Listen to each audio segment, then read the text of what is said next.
Before we get to today's episode, I should note that we've got merch. From hoodies and hats to tote bags, mugs, and more, you can now shop official National Post gear. It's a bold way to show your love for fearless journalism, and it looks good too. Visit postmedia.store to shop the collection today.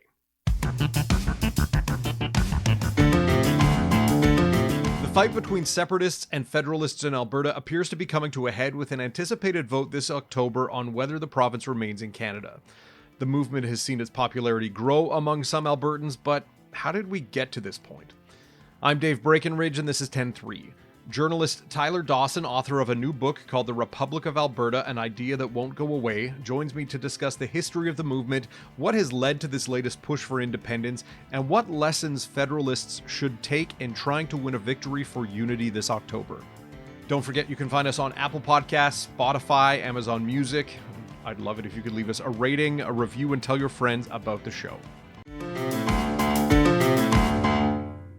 So Tyler, the noise around the Alberta separation movement seemingly is getting louder. And as we're recording this on Thursday morning, we're anticipating Premier Danielle Smith's evening TV address to announce some sort of referendum question on Alberta's place in Canada. But the movement has taken on various forms over the years, and we'll talk about some of those in a minute. But regarding your book, what made you want to look at the independence movement now? Was there something particular that set this whole book in motion?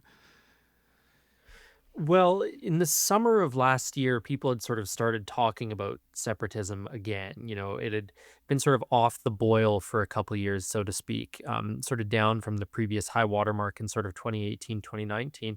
And people were talking about it again. And it seemed, to me at least, that it was better organized than it had been in the past, and with a leadership, I guess, that had a little bit more sort of political savvy and know-how than it had in the past as well. So, and I just sort of started looking around. I mean, I've been sort of covering this movement, I guess you could call it, on and off for the past sort of 10 years when I was a reporter at the National Post. And so I was sort of familiar with the story to begin with. And I went and looked, to see who had given it sort of a long, serious look. And there hadn't really been very much done in the past sort of 25 years. There'd been a bunch of stuff, books and academic work done on the separatist movement of the 1980s. But there was sort of this gap, I think you could call it, in the history and the political analysis of the separatist movement as it exists sort of in its modern iteration. And so it sort of struck me that, the time was right for someone to do that. And I figured, why not be the one to do it myself? You mentioned a lot of work done looking at the past iterations of this movement, specifically in the 80s. There was a candidate who I believe won in a by-election from the Western Canada concept, who then subsequently lost in a general election. But discontent with Ottawa in Alberta is far from new. And how far back do you look in your book, and looking at these past versions of the separatism movement? What were the grievances the same then as they are now, or were there other issues that set Albertans off? So I sort of begin the book in 1885. You have to start somewhere, I guess. I probably could have gone back further than that, but I started it in 1885 because there's this really, really good quote from Frank Oliver, who owned a newspaper in Edmonton called the Edmonton Bulletin. And he wrote in his paper that the management of the Northwest Territories, which Alberta was then a part of, was as despotism as bad or worse than that which afflicts the serfs in Siberia. That's not an exact quote, but that's a pretty close paraphrase of what Oliver wrote in 1885 in his paper. And so, there was this sense, even, how many years ago is that? 140 years ago, that Alberta was sort of ruled by masters far away and uncaring about sort of the local conditions and stuff like that. So that's really where I started in 1885. And sort of continue on through there. In terms of so it's old, as you sort of rightly point out. This is not new in any sense, really. There's a bit of a difference, though, when we talk about separatism or whether we talk about alienation. Separatism is a very specific viewpoint in the sense that it believes that Alberta should be hived off from Canada and either become an independent state, perhaps join the United States, perhaps it leaves and other Canadian provinces join it and form a new sort of political entity. And then you have alienation, which is the much more common view. And that's sort of the sense that Alberta is treated poorly, that the West is treated poorly, that we are a sort of branch plant for the central Canadian economy ruled over by sort of the Laurentian elites, that kind of thing. So in those early years, you have much more of the alienation than you do of the sort of view that separatism is the right solution to that. Um, and that does start to emerge in sort of the early 20th century, I would say. You know, we're talking like only a few years after Alberta becomes a province in 1905, you start to see people talking a little bit about separatism as a potential solution to some of the problems. And you'd asked about what some of those problems, what some of those grievances were. And in those days, it had a lot to do with sort of resource management and immigration. And, you know, those are two things that remain major motivators for the separatist movement today. You know, in 1905, when Alberta and Saskatchewan became provinces, they did not have control over their natural resources. That control remained with Ottawa. And that caused a lot of consternation in the West. And it took, you know, sort of successive premiers of Alberta fighting for control over its own resources for that to finally change around 1930. In 1930, I shouldn't say around, it was in 1930. Um, and so you do have sort of these similar parallels in the early days of Alberta and Saskatchewan and the West's fights with Ottawa, and they mirror rather nicely some of the fights that have been happening over the past decade. That kind of takes us up to 1930, and then you get to the early 80s, and we have a resurgence with the Western Canada concept and winning in a by-election.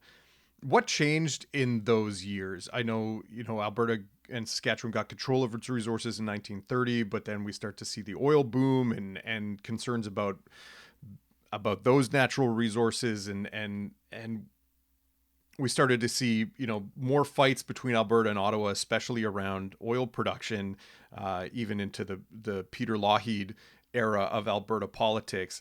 What led to that 1985 resurgence? Yeah, I mean, fundamentally, it's the National Energy Program. As you sort of point out, there's another sort of lull in separatism and alienation, as far as I could find, between sort of 1930 and 1980. You know, there is a little bit in the social credit years in the sort of middle 1930s during the Great Depression.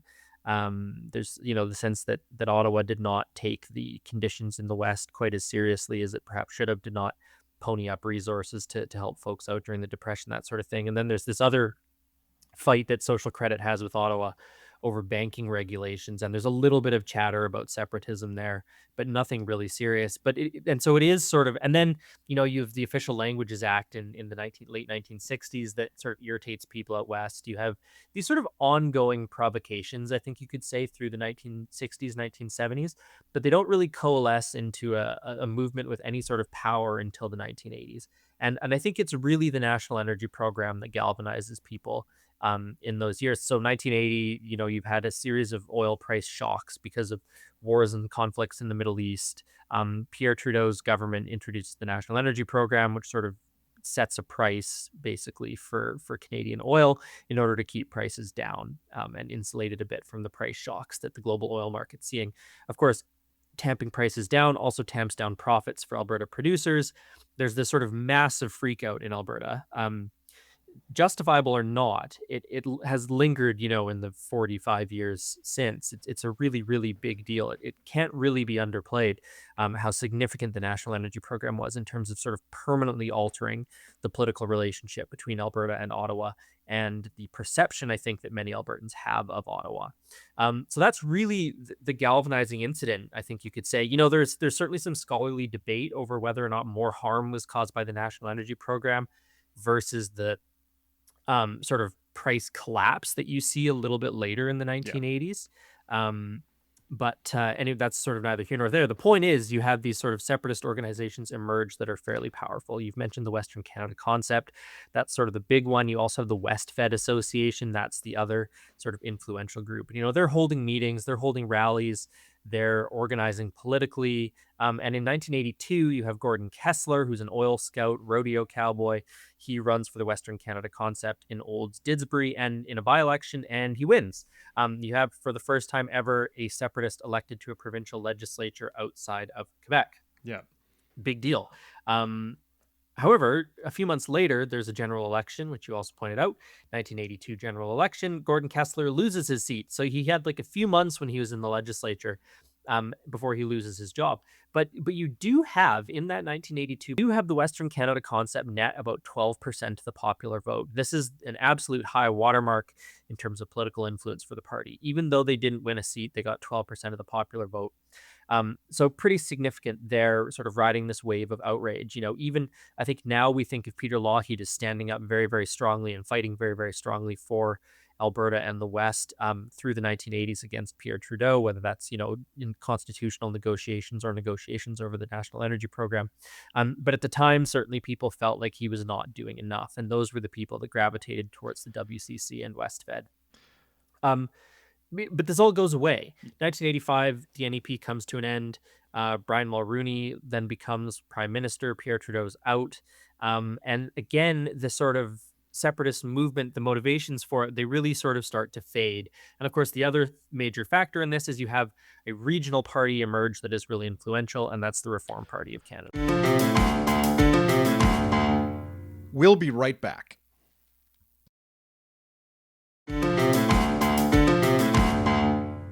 Was Preston Manning and the reform movement a way to harness anger at Ottawa without necessarily getting into the whole talk of removing Alberta from Canada? And obviously, if you look at the success of that movement over the years, culminating in an eventual merger with the PC Party, a rebranding and becoming the Conservative Party of Canada and the government of Stephen Harper, eventually that movement saw success. Did that strain of conservatism help kind of push separatism into the background? Yeah, I think that's fair to say. It provides an outlet for people who have these grievances against Ottawa, and a productive outlet, and an outlet that, a lot of people are angry at Ottawa. That's was true in the 1980s. That's true now. Not a whole lot of people want to destroy Canada, right? So, you have all these people who are quite upset during the 1980s, but that doesn't mean they want to destroy Canada. That doesn't mean they want to hive off a chunk of Canada into its own country. So they're looking for some sort of a productive outlet for those grievances. And the Reform Party, I think, provided that outlet. And it's very explicitly right in the beginning not a separatist party. I mean, their motto is "The West Yeah. wants in." And that's attributed to Ted Byfield, who is the publisher of Alberta Report way back in the day. There's a real sort of sense that this movement, this party, needs to be branded as specifically not a separatist movement. This is a movement to bring the West into the sort of machinery of Confederation, not take it out of it. And so the Reform Party starts to see success relatively early. I think 1989, 1990 maybe is the first by-election they win in Beaver River, I think, if my memory is serving there. Um, and then they sort of go from there. As you say, they grow, they become the Canadian Alliance, they eventually merge with the old PCs to form the modern Conservative Party of Canada. So quite a successful movement that really puts the separatist movement on the back burner through the 1990s. Even though there were provocations in the late 1990s, early 2000s, you don't really see a super productive separatist movement emerge in those years. And you certainly don't have a super productive separatist movement during during the Harper years. Yeah. You talk in your book about how the election of Mark Carney kind of reignites the separatist movement. And that doesn't mean that it wasn't around during Justin Trudeau's government, but I think there were a lot of hopes among some conservatives that Pierre Poilievre would win the 2025 election and deal with a lot of the issues or a lot of the grievances that they may have had. What is it about the Liberals in Ottawa? And I guess part of that is Justin Trudeau, but part of it is Mark Carney. What is it about the Liberals federally that bothers so many Albertans? Yeah, it's a good question, and I don't know if there's a super clear answer to it. I think to some extent with Trudeau, it was simply that he shared the same name as his father. I think that was genuinely think that was a factor in why people disliked him so much. But I do think there is the sense that Liberals, their path to power exists through Quebec and urban Ontario, and they don't particularly need that many votes in the rest of the country, and therefore they ignore the concerns of people in other parts of the country. Alberta has what, three, maybe four. It's changed so much in the last few months that I can't keep track of it. There's only a handful of Liberal MPs from Alberta, and that's the most that there's been in a really long time, like decades. The Liberals do not generally do well in Alberta or Saskatchewan. And people, I think, have the sense that that is reflected in the way the West is treated generally in terms of spending that's done here, in terms of contracts to the government that come to Western companies, that sort of stuff. I think fuels this sense that the West is neglected by the Liberals in a way that they aren't when the Conservatives are in power. And when we look at where things are at in Alberta right now, and we see public opinion polls over the last year that show varying degrees of support for Alberta separatism, whether it's 20% or 30%, but those are still, they're not insignificant numbers, even if it's not a majority. What do you suppose has made this iteration of the movement successful, at least in swaying a larger portion of public opinion? Is it particular grievances? Has there been a steady building up of issues that they've been able to tap into anger about? And I think it's something totally different. One of the things that I sort of get into a little bit in the book that I found really interesting is I think actually the most recent high watermark of anger against Ottawa was 2018, 2019. This is the period of time when you had Bill C-69, the No More Pipelines bill, as Jason Kenney called it, and Bill C-48, which was the tanker ban. If you look at polling from 2019, you have 70% of Albertans who say that their province is disrespected by the rest of the Mm-hmm. country. By 2023, this is still Trudeau years before Mark Carney comes along, that number's dropped to like 53 or 56%. So you've an enormous percentage of the population in Alberta that is angry at Ottawa in 2019. And I don't know if you see quite that same level of anger in 2026.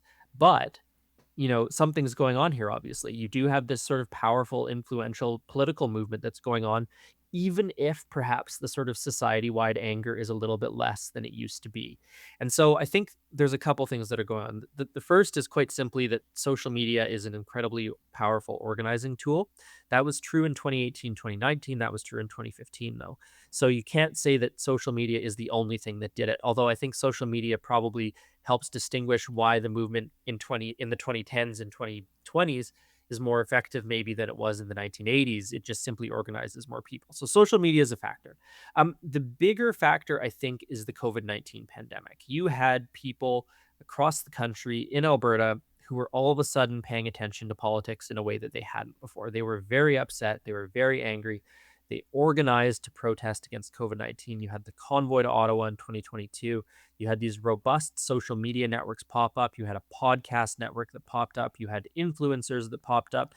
You had and you had all these people who were really angry about COVID. Once the pandemic came to an end, they needed somewhere else to focus their political energies. And to some extent, I think that swapped over rather seamlessly to separatism. If you ask some of the people who are leading the separatist movement why they got involved, they would say COVID. They would say Justin Trudeau coming up with rules for Canada, Jason Kenney's vaccine mandates, that proved to them they needed to get out of Canada and create an independent state where sort of personal freedoms and religious freedoms and freedom of assembly and things like that were treated with more respect, I guess you could say. So I think that the COVID-19 pandemic really organized people and motivated people in a way that we haven't really seen in a very, very long time, particularly on the political right. And so these people have found community, they found purpose, they found each other through social media networks. They now have this sort of separate media ecosystem that they exist in. And they have all sort of come together and sustained a level of energy and outrage, I think, that has really made this modern iteration of it quite a bit more influential than it has in the past. And lastly, I just want to wrap up with, I guess, a reflection or a question about that, maybe answers some concerns Canadian have. Was there Hmm. anything that you found surprising about this movement while you were writing the book, uh, or is there something that you feel that perhaps Canadians aren't understanding about this movement that might help them? Not, I can't imagine a lot of people in Canada are happy that there's a group in Alberta that want to break up the country, but perhaps get a sense of what this movement is all about. Yeah, one of the things I tried to do with the book was take the concerns and grievances of the separatists relatively seriously. I think this has been a huge debate in media over the past 10 years since the rise of Donald Trump because the media didn't see Trump coming and there were lots of questions about how could that possibly have been? Did they not talk to the right people? Did they not take the right people seriously? Did they not consider their grievances properly, that sort of thing. So one of the things I try and do in the book is take this sort of old-fashioned reportorial look at the movement and sort of take seriously the grievances and the concerns that people within the separatist movement have. And one of the things that really struck me, I think, was that if you can set aside the leaders a little bit. The leaders have their own agendas, they have their own sets of beliefs. Some of them are very conspiratorial minded, that sort of thing. But if you look at some of the regular normal people who are involved in the movement, who are supporters, yeah, some of them have kooky views, some of them have extreme views, some of them have racist views. And that's not to excuse any of that, but I do think that there are some people who I spoke to who really genuinely think their lives will be better, that their neighbors' lives will be better, that their businesses will be more successful if Alberta separates from Canada. I think that is a deeply held belief by many people in this movement. They get their paycheck every couple weeks and they look at the dollar figure of taxes that comes out and goes to federal taxes, and they think, gosh, I would not have trouble paying my bills in an independent Alberta if I could save that, $500 or whatever it might be. So I think that really can't be discounted. The number of people who genuinely, seriously believe that their lives will be better and that the lives of the people they love will be better if they leave. That's a very different concern to address in an argument for Canada than it is to address an argument that is essentially a conspiracy theory or is, sort of this macroeconomic argument that in fact Alberta would be poorer if it separated versus staying a part of Canada. These are real, personal, genuinely held reasons for supporting separatism. And I felt that they should be taken seriously. And I think that people in other parts of the country benefit from sort of understanding what those genuine beliefs are that people hold and why they think that Alberta should separate. Yeah, and it's certainly something for Federalists to consider when making the argument to people in Alberta as to why they should vote to stay with Canada, as we assume that we will be heading to a vote on October 19th. Tyler, really fascinating discussion. I'm sure we could talk about it for hours, but I will let you get back to your day. Thanks again for your time. My pleasure. Don't forget, you can find us on Apple Podcasts, Spotify, Amazon Music. I'd love it if you could leave us a rating, a review, and tell your friends about the show.